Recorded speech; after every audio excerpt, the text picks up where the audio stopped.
There have been very few times recently where I've sat down after watching a game of football and been genuinely speechless. But this certainly takes the cake.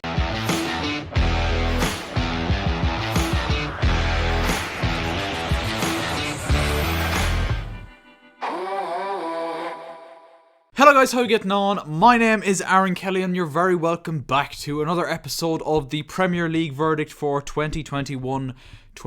Before we get into any of the madness that has just transpired at Old Trafford, I'd like to ask you guys, if you are not already, please do subscribe to the Aaron Kelly channel. We're trying to hit 500 subscribers before the end of 2021. I'm sure you're absolutely sick to death of hearing me say this, but you know, there's one way we can stop me saying it, and that's just by getting there. So subscribe to the channel if you're not already, and share the vid around with all your mates. If you have no mates, then I don't really know where I'm going with this, but just subscribe. Now, if you've watched this series this season, you will know that we've incorporated a bit of a new format into the verdict where we have three boxes in the graphic that I'm currently displaying up on the screen.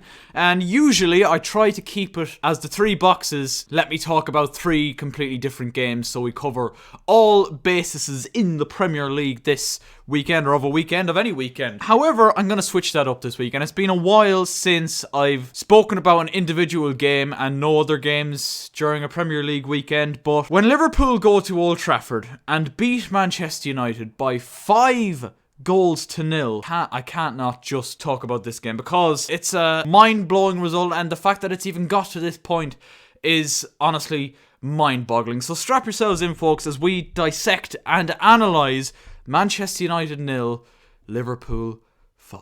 Our green box for this week goes to Liverpool's performance, first of all. We will go into talking about Manchester United, but straight off the bat, I've got to say Liverpool showed absolutely zero mercy. And when you consider the fact that Jurgen Klopp made quite a few changes from Liverpool's win over Atletico Madrid in the week, Fabinho's out injured, Thiago is still out, he drops Joe Matip and Sadio Mane, decisions that were definitely questionable prior to kickoff. It just makes the result even more mind-blowing, doesn't it? Naby Keita gets the opening goal. Diogo Jota adds Liverpool's second before a brace from Mo Salah left it at 4-0 to Liverpool at half-time. Salah then completed his hat-trick in the second half to complete the rout and make it 5-0 to Liverpool. In amongst all that was a red card for Paul Pogba, which we'll talk about later on in the video as well. But Liverpool were just absolutely ruthless, relentless, and we've been talking about them the last couple of weeks and how they have come back in absolute force this season. I think it's fair to say this Liverpool team are pretty much back to their best, back to the Liverpool we're used to seeing. But Liverpool, in every single thing they did in the game, relentless. Absolutely, they did not let up at all. There was maybe a little period once they went 5-0 up where Ronaldo scores and the goal gets ruled out for offside, where Liverpool kind of put the foot off the gas. But especially after the Pogba red card, it became a training match. Essentially, it was of the same tempo, of the same ilk. I just wanted to point out that before we go into talking about Manchester United, we have to acknowledge how excellent Liverpool were, and they are going to come very close to winning the title, if not winning the title this season. And it's so exciting, because really you've got three teams there in Liverpool, Manchester City and Chelsea who are looking absolutely brilliant. Obviously Chelsea beat Norwich 7-0, which, you know what's bad? I honestly thought Norwich were going to get stinker of the week, because you can't go and concede 7 goals and not get stinker of the week. But yeah, unreal. We'll get into the stinker later on, of course, as usual. But Chelsea winning 7-0, as I said. Man City with a really impressive win away at Brighton. Not an easy place to go, especially at the start of this season where Brighton have started so well. You've got three teams there who look absolutely relentless, and Liverpool with a real statement and sending Manchester United into the absolute mud in the most ruthless way possible by beating them by 5 goals to nil. But Liverpool, green box for this week, 100%. Brilliant performance, and could have easily been given to Mo Salah for once again getting a hat-trick and being the star of the show, and once again saving my fantasy team, which is always good as well. Moving on to our yellow box, right? Our shocking moment of the week, or our shocking moment of this game, as it is the only one that I'm really honing in on. And I'm not sure what way to phrase this, but it's one thing that really stuck out like a sore thumb for me, and it was the lack of any sort of pride, motivation. You're playing Liverpool at home in a massive Premier League game. And you know, even when United were already defeated, like it was 4-0 at half time, there was no way that even United were going to come back from that. To come out in the second half and just show no balls whatsoever, it's just sad and honestly just pathetic. That was one thing that stuck out to me. Obviously, a lot of people are talking about the manager, and we'll get into the manager in a minute. But for the players that are on the pitch, you know, there's being defensively disorganised, which once again we'll talk about when we analyse the goals. But to have no sense of pride or bollocks, or no pride in yourself, the club, the shirt you're wearing, or the fans that have come in their tens of thousands to watch you, and are, you know, the millions watching at home that support Man United, to not have any pride or like feel any sort of, I don't know, like, surely, like, I know you're down to 10 men, it's going to be difficult. I don't expect United to get back into the game at that point, but the lack of chasing or desire or passion, people have been talking about Ronaldo. And obviously, Ronaldo being the main man, he's going to come under scrutiny, which, you know, he doesn't give a fuck about anyway. Obviously, Ronaldo's going to come under scrutiny, and he's becoming under scrutiny for his lack of work rate and his lack of running and high pressure that would help the team out as a whole. I mentioned it in the verdict last week. But it was the whole team in that second half. Apart from, and I will say this, Edinson Cavani when he came on, who I think should be starting, personally. And Fred, who is shit. Like, he is shit. Like, let's be honest. At least he kept running. Those were the only two that really stuck out to me. The back four were shocking. The midfield was awful. A zero sense of pride in yourself or the club. Like, that's the one that shocked me the most. Because at the very least, even when you have an absolute PE teacher of a manager, and maybe some really awful defenders, which I said we'll talk to when we get into the red box. Oops, spoilers. But to have no bollocks, really. To a pair of cojones to say, right, lads, let's go out here swinging and fighting. Like, look, we may concede one or two more goals, but let's show a bit of fucking desire. There was zero of that in that second half, and it was shocking. It was honestly shocking. That's why it gets the yellow box this week. On to the red box then, our final box of the week, and it's down to Manchester United's lack of organisation and game management, and overall just having a fucking clue what you're doing from their manager Ole Gunnar Solskjaer. And let's be honest here, right? I'm gonna be straight with you.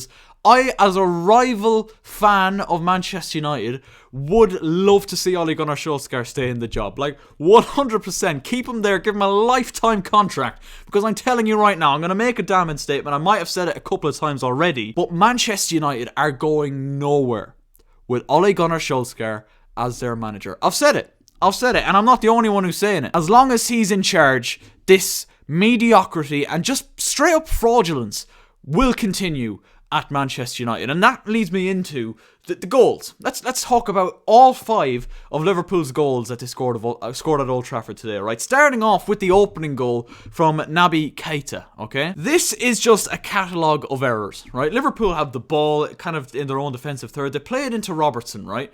For some reason, Wan-Bissaka decides to press Robertson, and that leads to a snowball effect. Lindelof gets dragged out to the right, Maguire gets dragged out to the right, and then Luke Shaw just plays everybody onside, allows Mo Salah to get on the ball and play Naby Keita in one-on-one with David De Gea, and he rolls it past him to give Liverpool the early lead inside the first 10 minutes. And from there, it was just downhill. Jota gets the second, and this one is horrific. Probably the worst goal of the day as far as Manchester United are concerned. It's a hopeful ball that's bouncing in the air. Harry Maguire and Luke Shaw just mix each other up. It ends up coming to Naby Keita. He plays it out to Alexander-Arnold. Simple ball across the United box, and Diogo Jota pretty much taps it into an empty net to make it 2-0 to Liverpool. If you're Harry Maguire in that situation, you're supposed to be a big dominant centre half.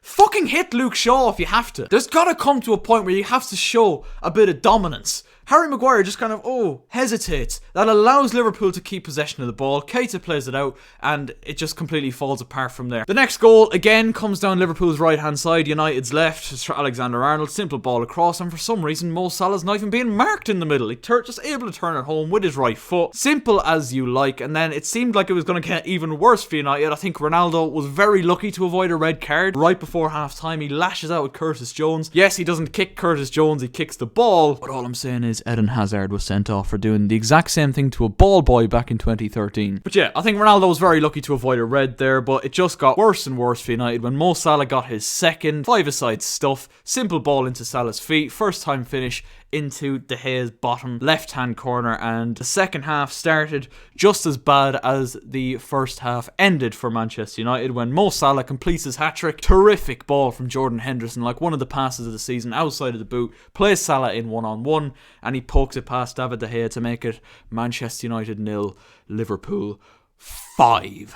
I can't believe I'm saying this, man. And as if it couldn't get any worse, Paul Pogba, who was only on the pitch for 15 minutes, was sent off for a potential leg-breaking tackle on Naby Keita. And it just got worse and worse from there because the game ended up just being a training session affair for Liverpool. And that was it, lads. I don't know where does this leave Manchester United? Where does it leave Ole Gunnar Solskjaer? Can you come back from this? Like we said, a similar thing. Josh actually mentioned it to me. Man United conceded 6 at home to Tottenham last season, and Solskjaer survived that. So is he going to survive another one like this? Like, this is on the same level. Like, you can't go out against Liverpool and show so little ability as a manager to set up a team, and then for that team to not show any sort of motivation, desire, pride for the club that I mentioned in the yellow box. It's just a shit show. It's just an absolute shit show from bottom to top. And who knows, by the time this video comes out, Solskjaer might be already sacked. I don't know. I hope he's not, as a Chelsea fan and as a rival fan of Manchester United. But awful stuff. Let me know your thoughts in the comment section down below, lads. I hope I've covered all bases there. Leave a like if you enjoyed, lads. Subscribe if you're new. And we'll see you next time. Good luck. I've been trying to find a way to